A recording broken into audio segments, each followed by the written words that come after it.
tamales oaxaqueños. A ver. ¿Cómo puedo Piche hacer? uno, profe, píchenos uno. Órale. Ahí está, miren, ¿sí ven la barrita plateada? Ahí. Es un poquito Sí, más. Ok. más o menos. Ese es uno. Y este es otro.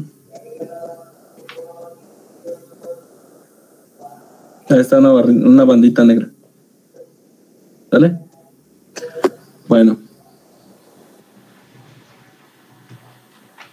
¿Saben? Re feo. Una vez compré 4. Dije, sí, porque le iba a invitar a mi hermano. Dije, es que chido, está más. Siempre tengo curiosidad. Y que los compras, su madre, no. Nomás me comí como 2 cucharadas de uno y ya después dije, no, mi dinero.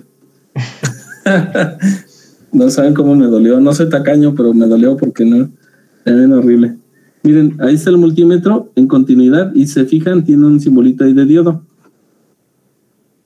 Para seleccionarlo, dice que está en amarillo, entonces ahí está.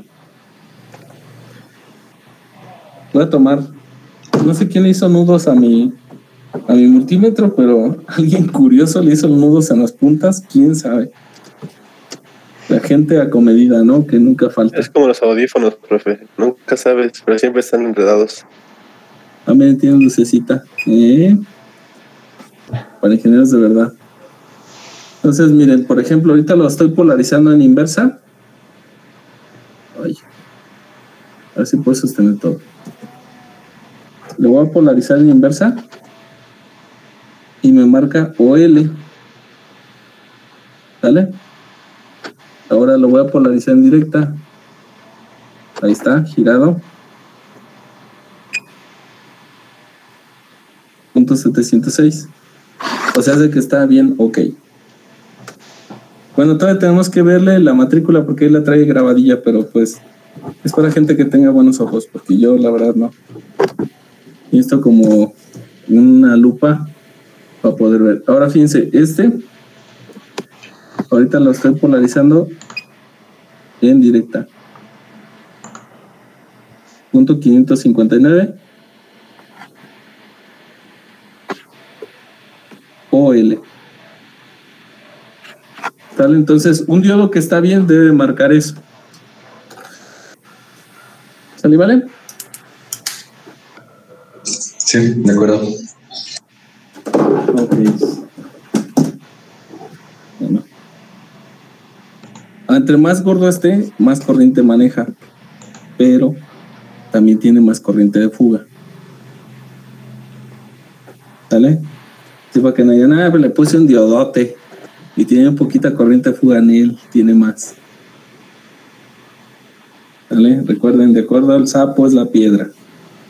Aquí sí obedece. Bueno, esta es la prueba que se puede hacer con un multímetro. ¿Vale? Para probar. De hecho, incluso aunque estén montados los circuitos, podemos probarlos ahí. Nada más que debemos de tener cuidado porque de repente hay partes que son muy sensibles y lo que hace el multímetro es que envía un voltaje. Y si ustedes tienen una parte que pueda quemar el multímetro, pues lo va a encender. Es más, déjenme les muestro.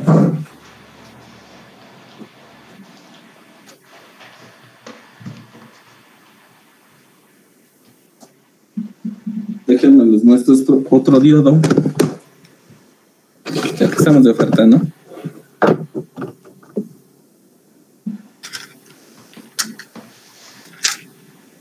Este diodo amarillo siento.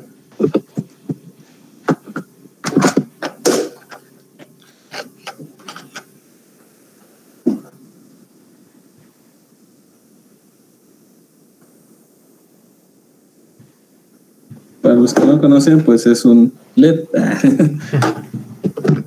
Tenemos un poderosísimo LED. Como nos hacen burla, ¿no? Todo el tiempo. Solo prendes pinches LEDs. Sí, no. Si quieres, ¿no? Bueno. Ahorita les voy a mostrar. Lo voy a conectar así. En un sentido. Y fíjense. ¿Sí ven que está encendido? Sí se ve. Y le está mandando 1.75 volts. ¿Qué pasa si lo polariza al revés? Obviamente no enciende y marca 1L. No enciende. Entonces el problema aquí es que a veces la gente mide, como Dios le da a entender, pues es un diodo y le ponen las puntas ahí. Y resulta que hay una parte sensible delante, entonces le hacen pasar corriente y verde bandera, se acabó la función.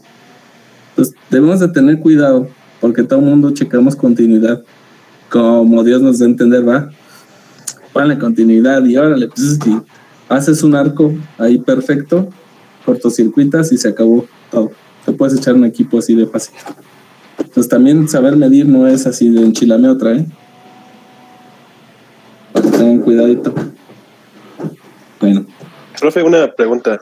Dígame. Está viendo mi multímetro y tiene como un símbolo de diodo. A verlo. ¿Qué significa eso? A verlo. Aguanta.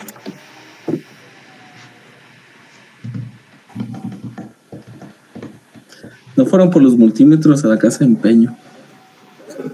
Se la perdieron. Ya los vendieron todos. 1,800 pesitos. Eran igual a este. 1,800. Súper poderosos. Para ingenieros de verdad. Le puedes echar la culpa a todo menos al multímetro. O sea, si dicen es lo que no, el que no sabe eres tú. El multímetro no se equivoca. Mire. Es la parte de ahí abajito. Un poquito ahí para arriba. No aclara.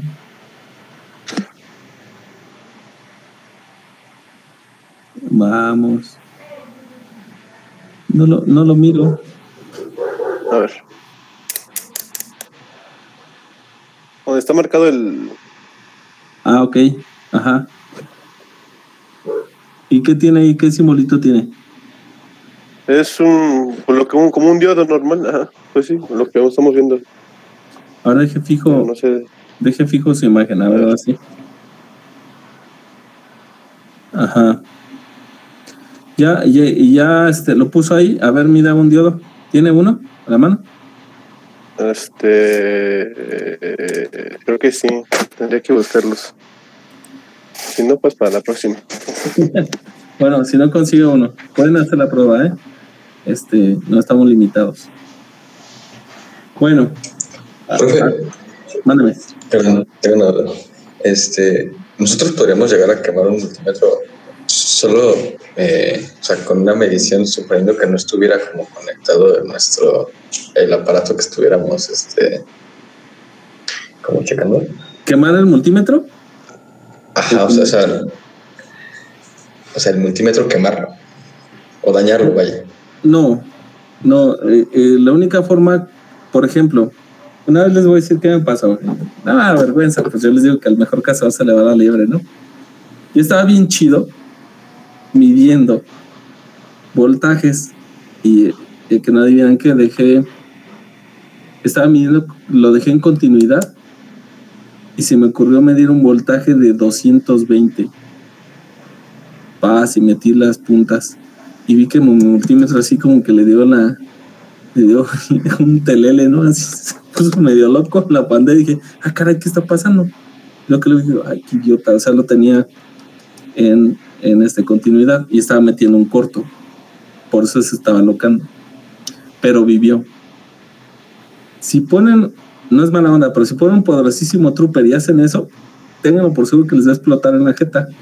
O sea, porque no están tan protegidas. Estas cosas sí están bien protegidas, están bien diseñados.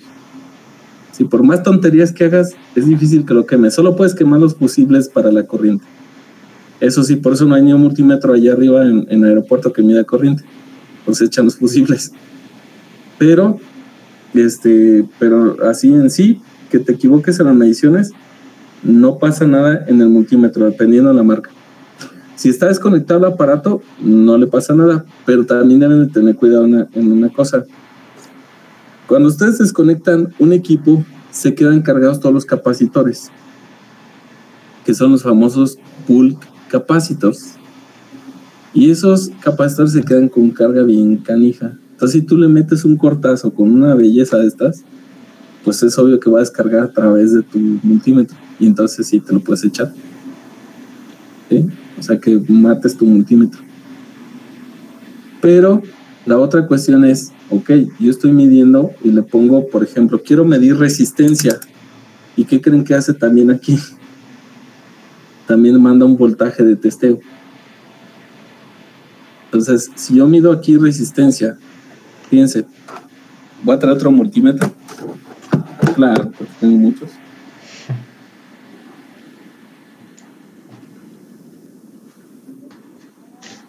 Soy como Kiko.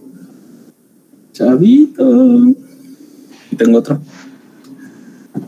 Y también le hicieron nudos, no puedo creerlo. Bueno. Este lo voy a poner en voltaje, ¿sale? Ahí está. Sí se ve bien chido, ¿eh? Y este está en resistencia. Ahí está. Entonces voy a tomar las puntas de este y las voy a conectar a las puntas del otro.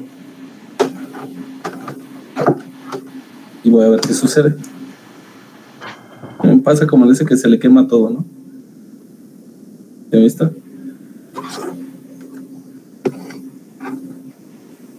Bien.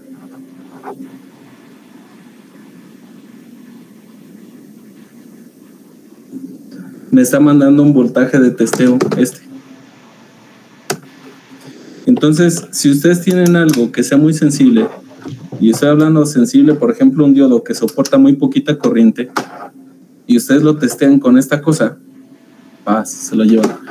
Para que se den una idea, un amigo estaba haciendo un glucómetro no invasivo y le compraron unos dioditos de longitud de onda bien controlada, infrarrojos. O sea, está bien precisa esa porquería. ¿Saben cuánto valía cada diodo? 2.5K pesos. Y entonces le compraron nada más 2, obviamente, ¿no? Le dijeron, cuídalos, porque cuestan 2.500 cada diodo. Y entonces me dice, no manches, ayúdame, me da miedo conectarlo. Y yo dije, pues sí, te debe dar miedo, pues es un montón de dinero. Así imagínate que lo conectas y ahí acá gastaste 2.500 en seco.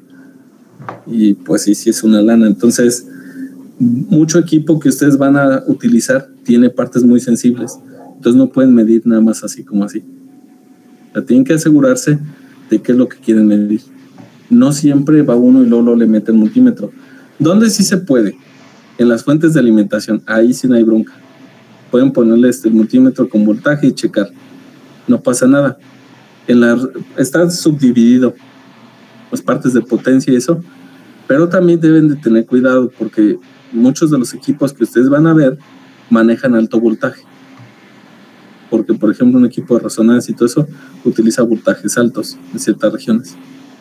Entonces, imagínense que tiene un inversor que sube el voltaje en alto y ustedes llegan con su multimetría y pues te hacen una quemazón vuelta a la tiznada, porque de hecho dice hazardous, ¿no? Hay muchísimo voltaje ahí y ustedes no pueden llegar con un multimetrillo que no es adecuado para medir ahí. ¿Sí? ¿Dónde sí puedo medir?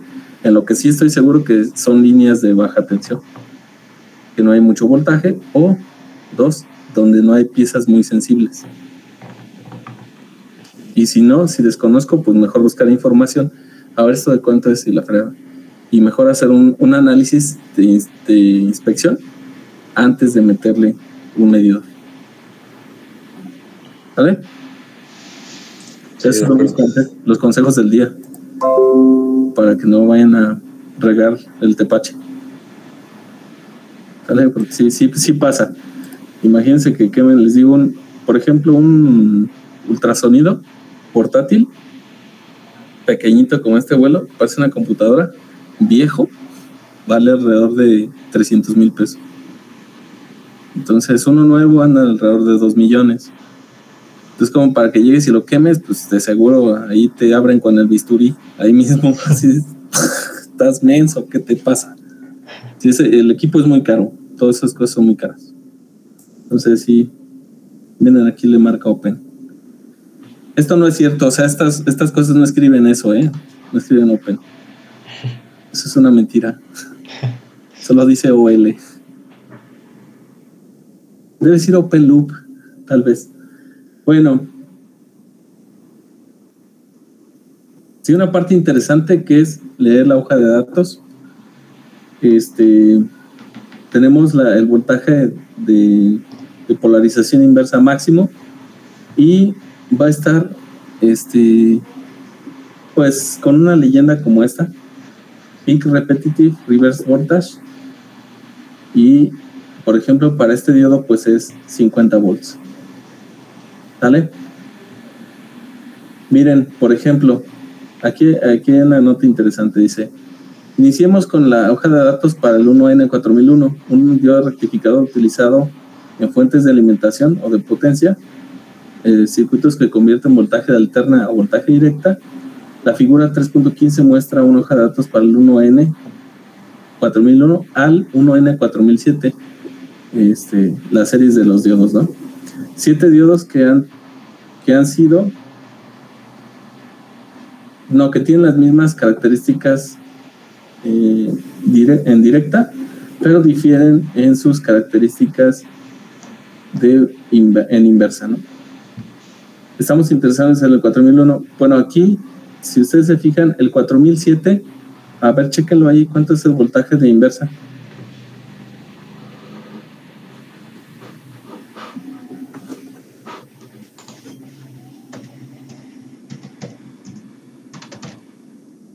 Pongan 1N4007.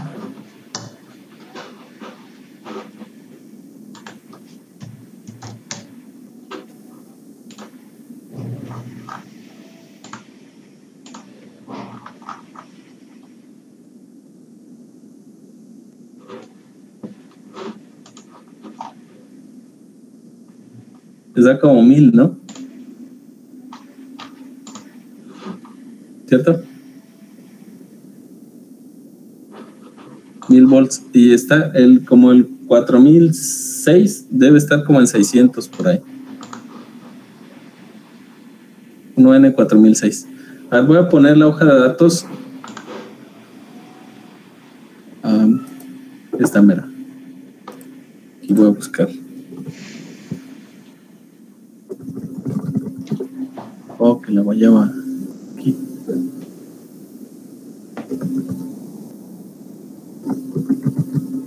Dice que aquí incluye los otros diodos. Vamos a ver esta división. Fíjense qué dice aquí.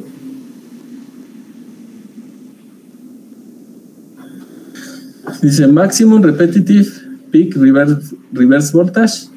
Entonces para el 4001 son 50 volts. Para el 4005 son 600 volts. Para el 4006, 800 volts. Y sí, para cada uno de estos, ¿sale? Y debemos de fijarnos en esto. Dice, a menos que haya otra nota o otra cosa se especifique. Entonces, buzos, porque van a decir, pero si dice 1000 volts, sí, pero lo estás trabajando a 90 grados. Pues aguanta también. No te pases de listo. Si le mete 90 grados, lo que va a pasar es que va a haber una corriente de avalancha y se va a quemar también. Y como por los 800 o 600 volts. Ese es un derating que tienen cuando lo trabajan a más temperatura. De hecho, aquí les dice el voltaje de operación y resistencias térmicas, etcétera. Bueno, baja esos parámetros, ¿sale? Entonces tenemos el voltaje en inversa. Bueno, aquí dice que aquí un consejo, ¿no? Dice, representa un nivel de destrucción para el diseñador, que el diseñador debe evitar bajo todas las condiciones de operación. Cuando hagan un diseño, ustedes tienen que considerar el peor de los casos. Eso se le llama worst case análisis. Entonces, ¿qué te voy a hacer? Máxima potencia, si lo voy a cortocircuitar, si va a estar en máximo voltaje, máxima corriente, etcétera, y máxima temperatura. Yo tengo que analizar en ese punto cuánto es lo que le estoy demandando para ver si el dispositivo va a aguantar el diseño. ¿Vale? Entonces, ahí tienen que tomar en cuenta eso. Eso es Eso quiere decir all operating conditions. This is by design includes a safety factor. Ok, bueno. Maximum forward current. Esto es la corriente promedio que puede manejar en este caso el dispositivo, ¿sale? Es 1 ampere para este diodo. Veamos si los otros manejan más.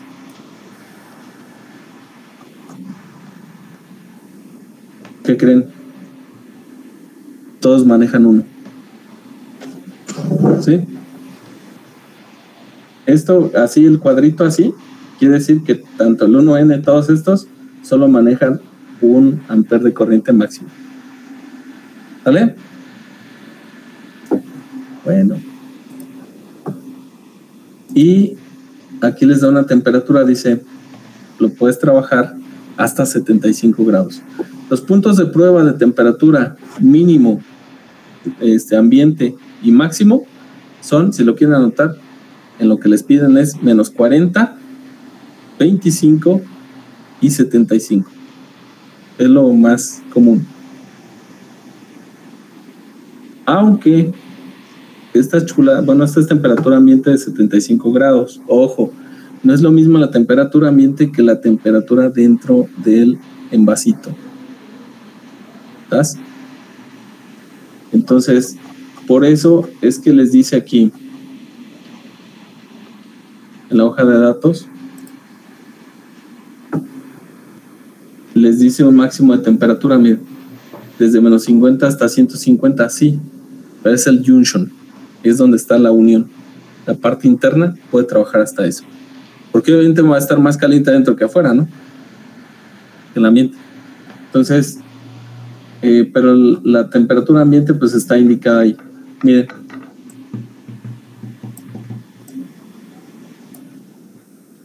Entonces, hablamos de a 75, una temperatura ambiente de 75 grados Celsius. Es donde se prueba. Bueno.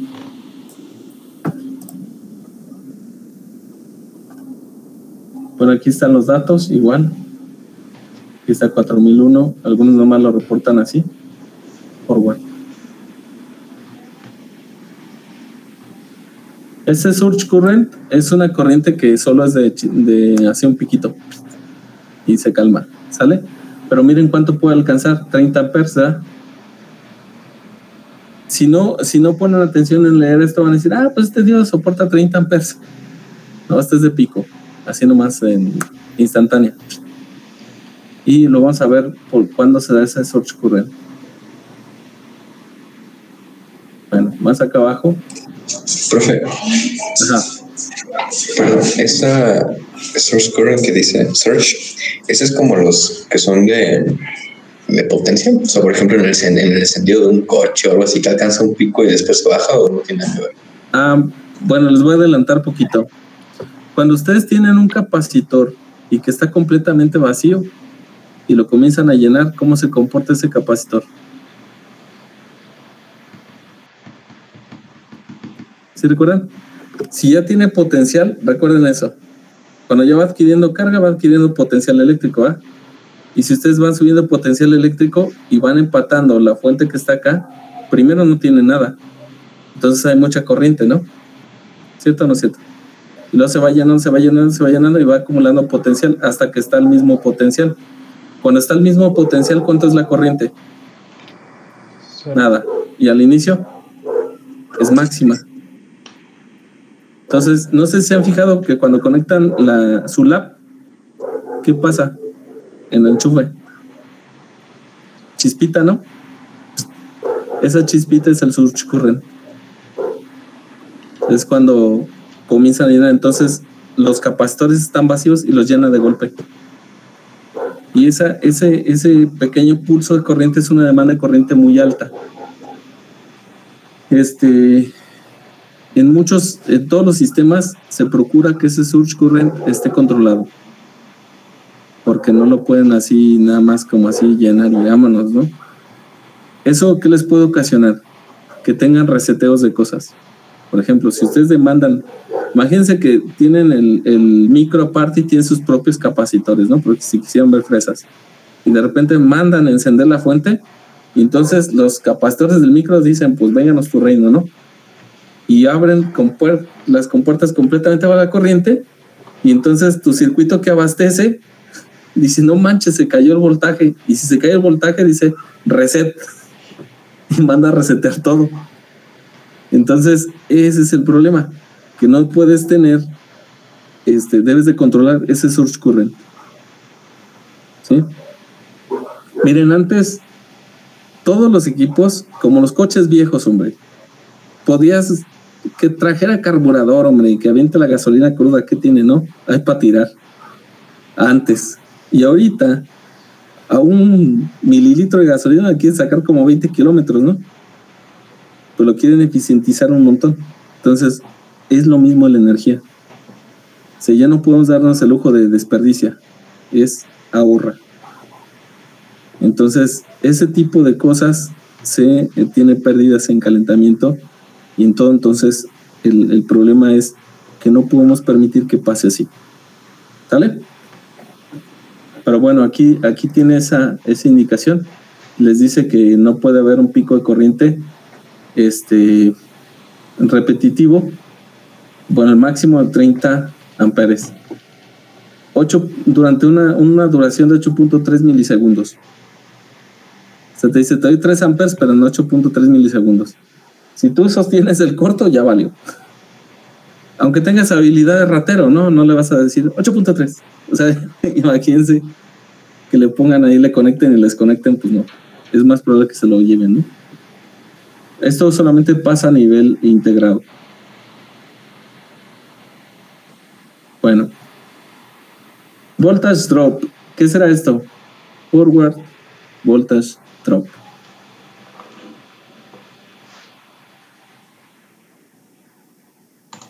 La caída de voltaje en directa. Sí, la de barrera.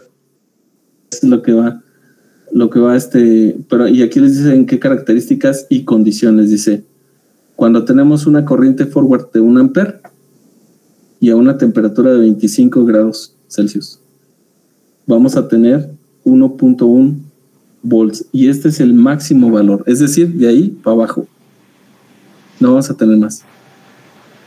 Entonces, si yo quiero calcular el peor de los casos con el máximo de caída de tensión, pues voy a poner 1.1, es el valor extremo. ¿Vale? Excelente. Maximum reverse current. Esto les da una advertencia. Dice, mira, te voy a dar chance que hagas un pinino y que a 25 grados hagas circular 10 microamperes. ¿Sale? Y todavía voy a sobrevivir. Pero si lo repites varias veces, pues va a valer queso esto. ¿Vale? Es decir, que lo polarices al revés y que sea tanto el voltaje que lo hagas que circule poquita corriente. Te va a soportar, sí, pero máximo 10 microamperes. Y si estás a 100 grados, lo que te va a circular son 50 microamperes, pero hasta allí. Si te brincas de aquí las trancas, se quema. Pero imagínense, 50 microamperes, ¿qué van a hacer con eso? Pues nada. No. Aquí está en la parte que tal vez me iba a preguntar hace rato, Ulises, ¿no? ¿Cómo calcular la resistencia bulk? Bueno, pues escogemos 2 puntos en la gráfica. Aquí, si se fijan, dice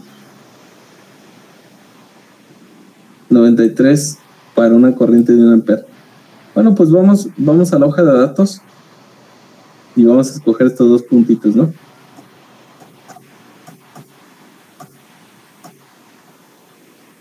Debe estar forward voltage, forward current. Miren, más o menos aquí en 1 amper. Si lo proyectan, déjenlo acerco para que vean bien chido.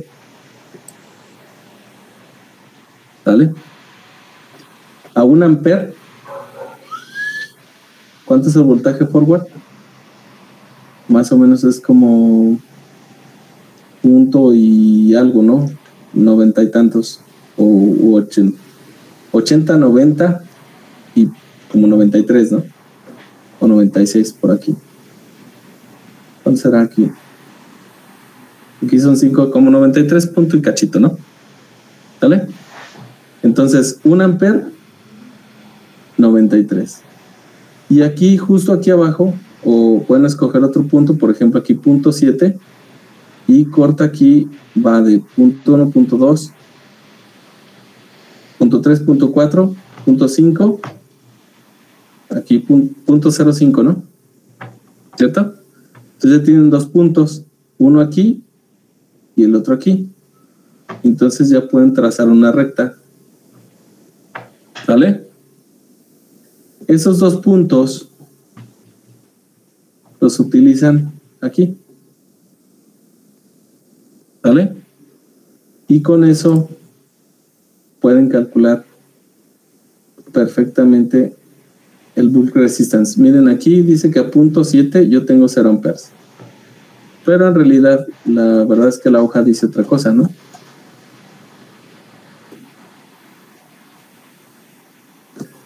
Dice que en realidad no tengo eso, tengo punto 0,5. Aunque él considera que eso técnicamente es 0. No me late. Vamos a ver en qué está esto. En amperes. Pues aquí hablamos de 50 miliamperes. Si es algo. ¿Sí? Bueno, con eso pueden calcular la resistencia del diodo, del cuerpo del diodo. ¿Sí queda Ulises? Sí, ¿verdad? ¿A mí? Sí. No, sí, estoy aquí. Ok. Y hay otra resistencia, el DC Resistance of an Ion. Fíjense que aquí esto está interesante porque para la resistencia indirecta nosotros escogemos un punto en específico, un punto en la curva del diodo. Y ahí que vamos a tener, ¿qué coordenada va a haber?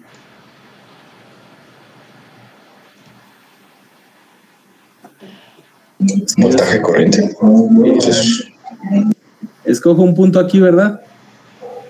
Y si escojo el punto, por ejemplo, digo, mira, quiero este punto, ¿vale?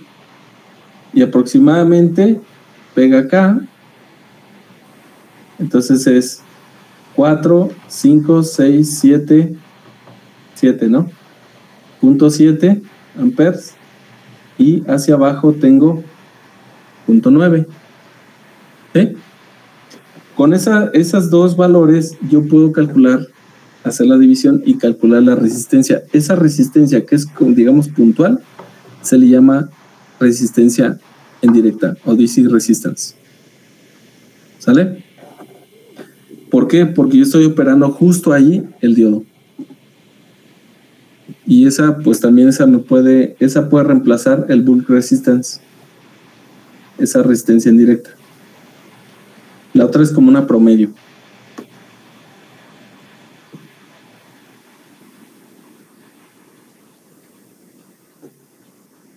Profe, creo que no entendí cuál es la diferencia entonces entre La otra es un promedio entre dos puntos, pero es una recta secante. Si te fijas. Una recta secante. Y esa recta secante lo que te dice es, ok, es una resistencia promedio de aquí a aquí. Pero tú sabes que si estás avanzando, pues vas a tener diferentes valores de resistencia. ¿Para qué se aplica? Porque si tú quieres hacer la tercera aproximación y dejar más o menos tu resistencia fija, sacas la promedio que va a haber ahí. ¿Sí me explico? O sea, es decir, es esto.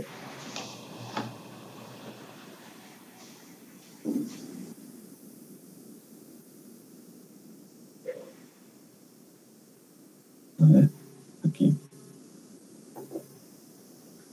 De esa curva, digamos que está así, ¿no? Más o menos. Entonces tú calculas con dos puntos aquí. No, ahí tiene otra escala, por eso se ve diferente, ¿sale? Entonces, esta es una resistencia promedio. ¿sí? Con la pendiente de esa curva. Pero si tú tomas un punto aquí, esta promedio pues está más o menos por aquí, mira. Pero esta de aquí pues tiene otro valor.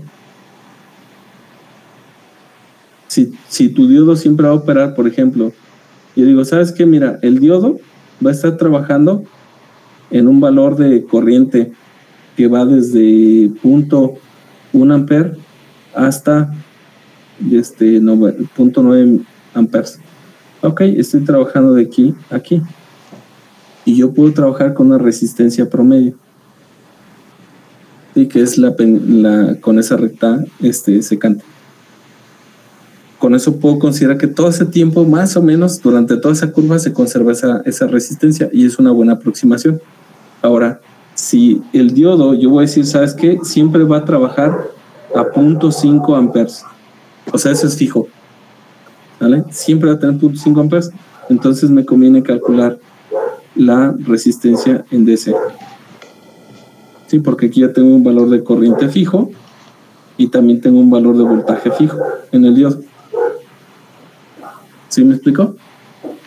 Pero eso es más preciso, o sea, yo no me voy a mover de ahí. Y el otro entonces, sí. La promedio es como algo que varía, bueno, la resistencia que varía. Uh-huh. La corriente que varía. Y la otra es algo, pues ya, una puntual. Constante, ¿no? Sí, va a estar muy puntual. Y la otra es una estimación en el rango en el cual vas a trabajar. ¿Sale?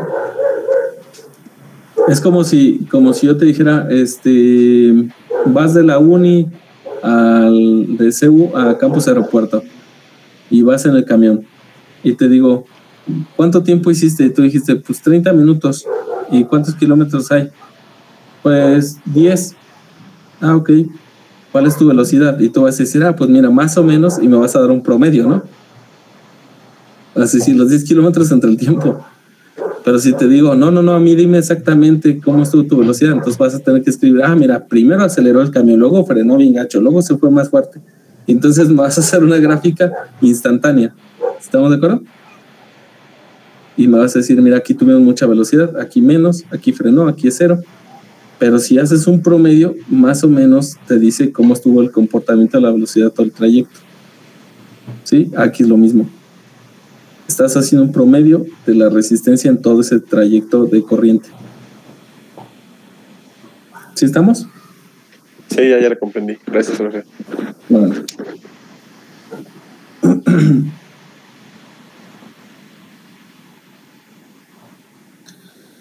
Ok, miren. Entonces déjenme cambiar esto aquí.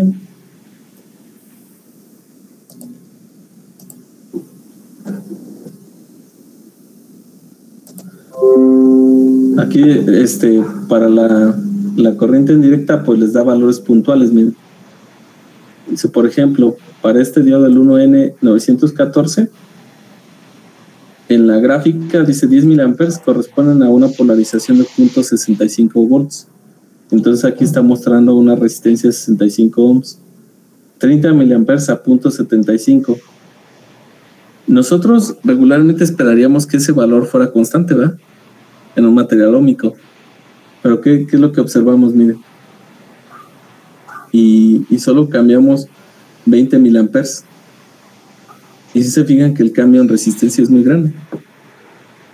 Es porque la curva es exponencial. Por eso tenemos cambios muy grandes en esa resistencia forward.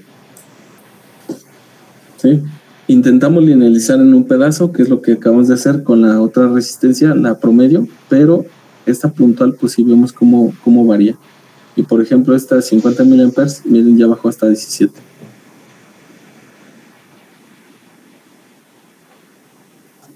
Bueno. Resistencia en inversa, pues simple con la corriente,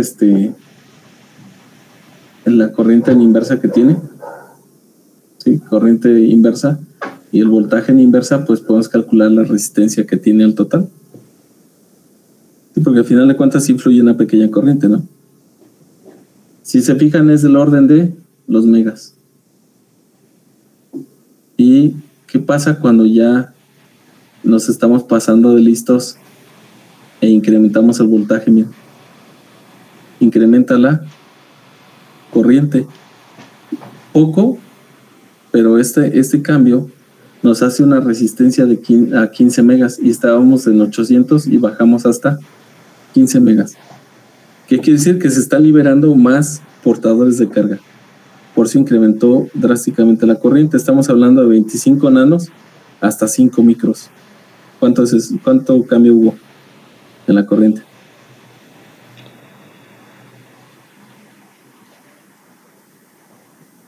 ¿Cuántos nanos tiene un micro?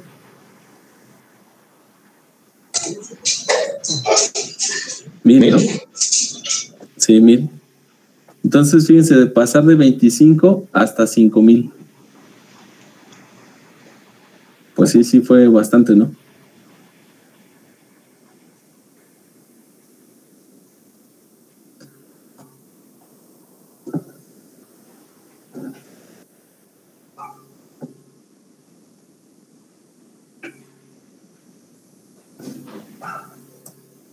Pull resistance plus the effect of barrier potential.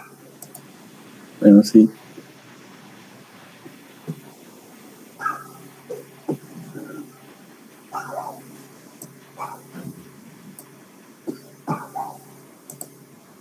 Pues sí, ¿no? Esto es lógico porque estamos cogiendo un punto en la gráfica y ahí están incluidos los puntos 75, los puntos 7 volts. Lo que dice aquí, dice la diferencia entre una resistencia DC y una bulk resistance. Dice que la resistencia DC de un diodo es diferente de la bulk. ¿Por qué? Porque la resistencia en DC es igual a la resistencia bulk más el efecto de la barrera de potencial, es decir, los puntos 7. Y es cierto, porque en el otro estamos calculando la pura pendiente, ¿verdad? Pero no estamos contemplando el voltaje que ya hay. Entonces, solo es un cambio ahí. Entonces, dice que la bulk resistance solo contempla la resistencia de los materiales tipo P y N, las regiones. Bueno, este análisis que está aquí ya comienza también algo de lo bueno. Análisis de rectas de carga. Con esto vamos a parar por hoy, pero quería que vieran todas las características. Técnicamente, y aquí vienen algunas de los empaquetados. Y mañana vamos a ver esto.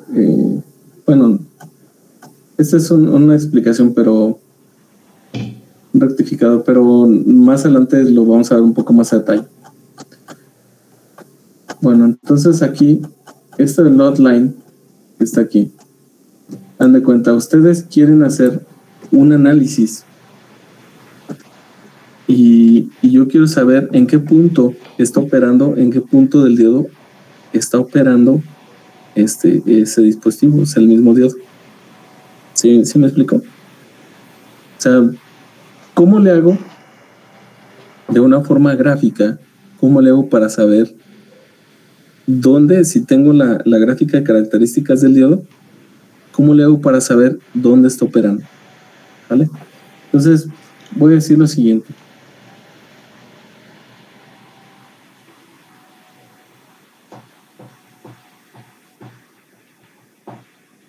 Eso se llama análisis de recta de carga. Y lo vamos a ver mucho también en transistores. Bueno. Tenemos aquí voltaje en el diodo, ¿verdad? Y aquí corriente en el diodo. ¿Vale? Entonces aquí tenemos una gráfica del diodo que más o menos está así, en polarización directa. ¿Todo el mundo de acuerdo? Ok, de acuerdo a la propuesta de circuito que hay ahí, dice, bueno, mira, imagina que tú tienes una fuente, una resistencia en serie, y tienes un diodo. Entonces, aquí está la resistencia en serie, aquí está el voltaje de polarización de entrada, y pues aquí vas a tener un voltaje en el diodo, ¿no? Bien. Fíjense, ¿qué pasaría? O sea, ¿cómo puedo trazar yo una recta que involucre la resistencia en serie y el voltaje de entrada? El primer caso, voy a decir, ¿qué pasaría si cortocircuito el diodo? ¿Sale? ¿Cuánto sería la corriente?